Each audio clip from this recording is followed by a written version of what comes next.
그리고 제가 이번에 저기 순방을 다녀보니까 재외동포들에 대한 정책을 전면적으로 좀 개편해야 되겠다는 생각이 들었어요. 이거는 외교부 소관인가요? 네, 외교부고 실행은 재외동포청에서 하고 있습니다. 아, 그래요? 예. 재외동포청도 외교부 청이죠. 네. 그 제가 어떤 느낌이 들었냐면 이 재외동포들이 지금 우리 말로는 750만? 700만. 700만 그렇게 얘기하잖아요. 거의 유럽의 한 나라 규모인데 이분들이 그러니까 해외에 사실 때 어디서 사는지 뭐 하는지 연락처가 있는지 파악되는 경우가 그렇게 많지 않은 것 같아요. 이제 동포의 종류가 다양합니다. 그래서 재외 국민부터 해보죠 그러면. 예를 들면 그렇습니다. 대한민국의 투표권을 가진 대한민국 국민으로 하면 몇 명쯤 됩니까? 이게 200만 200만 정도. 200만도 채 안 될 가능성도 큽니다. 하여튼 그 예를 들면 그 200만이 채 안 되더라도 규모가 상당히 큰 거고 이분들은 어쨌든 대한민국의 국민 자격을 가지고 있는 분들이죠. 그러니까 우리의 국적을 가지다가 이탈한 사람, 아예 뭐 옛날에 해서 그들의 자녀 이까지 재외 국민이라고 하는 거예요. 그렇습니다. 그러니까 그거 빼고 그러면 예. 그 대한민국의 투표권을 가지고 있는 법적인 주권자로 치면 200만이 좀 안 되는 수준일 거다. 이것이 이제 가서 예를 들어 미국에 가서 하면은 총영사관에 신고를 하게 돼 있는데 신고를 안 하면은 파악이 어렵습니다. 하여튼 일단은 규모가 일단 200만 정도까지 될 수 있다는 것이고 하여튼 200만이든 20만이든 하여튼 이분들이 지금 말씀하시는 것처럼 뭐 본인들이 신고를 해야 되는데 안 한다. 뭐 그건 현실이고 제가 말씀드린 그게 아니고요. 이 재외동포 분들이 우리가 그 얘기 하더라고요. 어디서 가끔 있는데 보면 뭐 비행기 타고 뭐 2,000km 날아가서 투표했다 그러고 뭐 이번에 보니까 2박 3일 걸려 투표했다는 사람도 있고 그러더라고요. 네. 그렇게 열심히 투표하겠다는데 세상에 투표소를 어디 확보를 해주든지 아니면 전자투표를 하게 하든지 우편 투표로도 하게 해줘야지 신고하러 1박 2일 갔다가 투표하러 1박 2일 갔다가 이게 뭔 짓이에요? 그 주권자들의 주권 행사를 보장을 못하고 있는 거잖아요. 그래서 이 문제도 좀 그렇고 어쨌든 재외동포들 중에 특히 재외국민이라고 표현하기 맞겠죠. 그러면 네. 의미를 좀 줄여서 재외국민들에 대해서 공관들의 역할이 그냥 민원 들어주고 뭐 전달할 거 전달하고 이렇게 약간 수동적인 느낌이 좀 들어서 좀 재외기관 역할을 좀 대폭 확대해야 되겠다. 재외국민들에 대한 편의 제공이나 투표권 보장이나 이걸 좀 더 확실하게 강화해야 되겠다는 생각이 들었어요. 근데 인력을 늘리든 뭐 예산을 늘리든 그거는 좀 확대해야 되겠다. 그리고 지금 아까 말씀하신 것처럼 그게 신고해야 되는데 신고를 안 하니까 모릅니다. 라고 말씀하시는데 그건 뭐 맞는 현실인데요.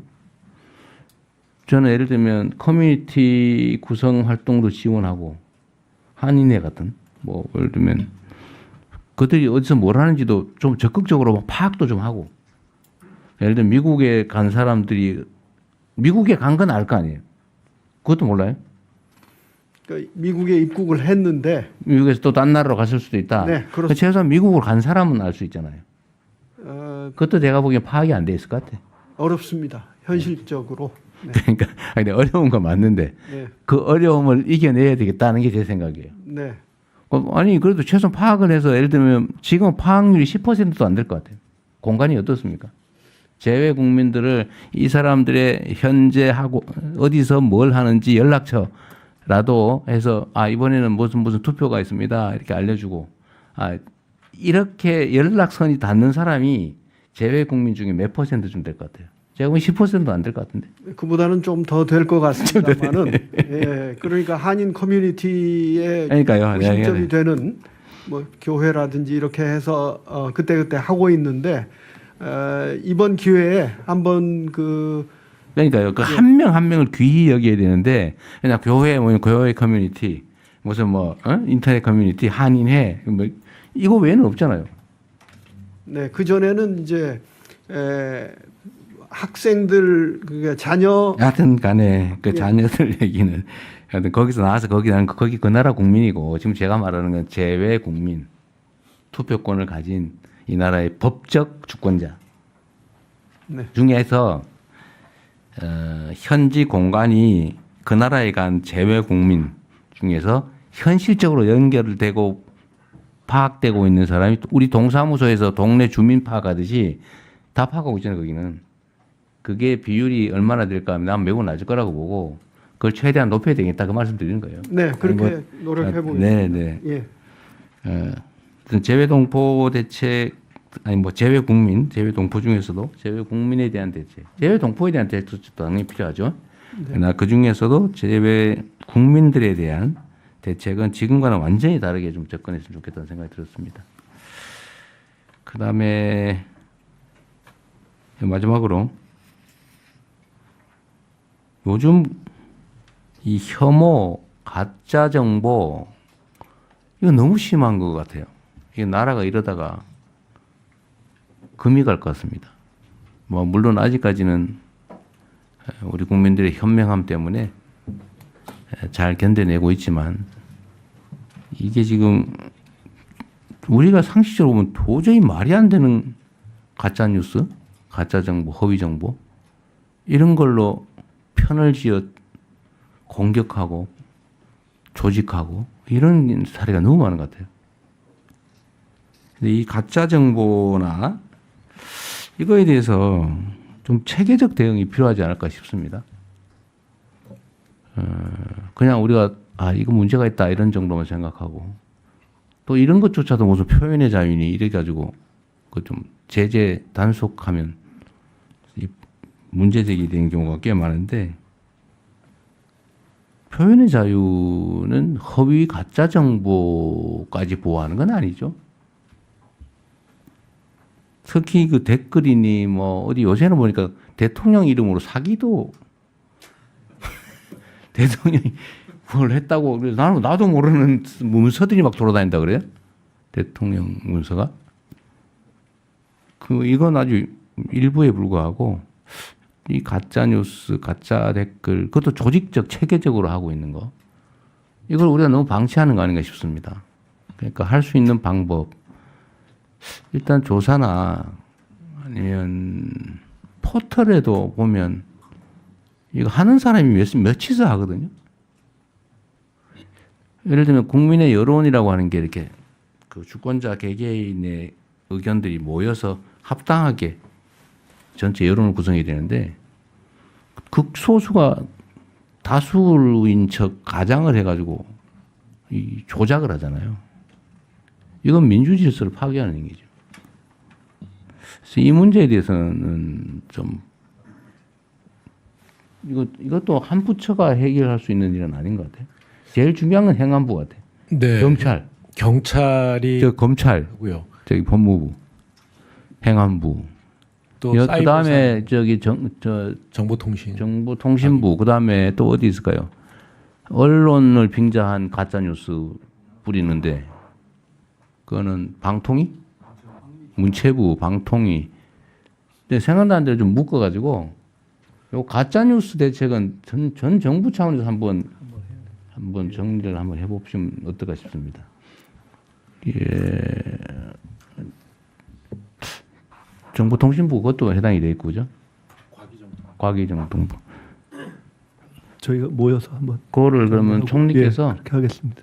별도 회의를 한번 해주세요. 네, 그렇게 관계되는데 다 뽑아가지고. 별도 회의를 하고 어떻게 다뤄갈 건지 한번 정리해서 보고 네. 진행하겠습니다. 그러시죠. 하여튼 이게 우리 사회를 완전히 좀 먹고 있는 것 같아요. 바닥에서부터 서서히. 오늘 어떻게 그럼 아침에 기사도 하나 봤는데 어떤 분이 논설위원인가 쓰셨는데 지하철 타고 지나가다 보니까 뭐라고 하는데 좀 당황스러웠다고 중국 어쩌고 저쩌고 하면서 무슨 부정선거 이러고 전에는 몰래 썼잖아요. 그 말도 안 되는 소리니까. 요새는 길바닥에서 그 지나가는 사람 붙잡고 떠든다고 하더라고요. 그 마치 대세가 된 것처럼. 중국하고 부정선거하고 대한민국 선거 뭔 상관이 있어요? 그럼 뭐든지 그냥 그렇게 갖다 붙여. 근데 이게 제가 웃긴 하지만 한심한 것도 있지만 기가 차서 웃는 거예요. 이게 상당히 새해를 만들어가지고 마치 일부 진실처럼 그러던데. 그거 잘 챙겨주십시오. 예. 그것도 좀 속도를 좀 내주시고요. 오늘 그럼 공개 토론 보고 토론할 사안들은 어떤 건가요? 좀 요약해서 빨리 진행을 해야 되는데 오후에 제가 또 저걸 해야 돼서 오늘은 오후까지 안 갈 테니까 절대 걱정하지 마세요. 할 수가 없어요. 이걸 빨리빨리 해야 돼요. 네, 저 이렇게 하겠습니다. 이 지금 지역 관광 활성화 방안이 요약했어요. 예, 그 사실은 저희가 총리 주제로 해서 관광 전략 요거 다음에 할까요? 그 내용이 다 한번 9월 말에 본 겁니다. 그러니까. 그래서 진행을 하고 있는 것이어서 우리 차관님께서 핵심적인 거 요점 중심으로 조금 말씀해 주시면 될 것 같아요. 그렇죠. 가장 요약해서. 그리고 저희가 에이펙 이후에 어차피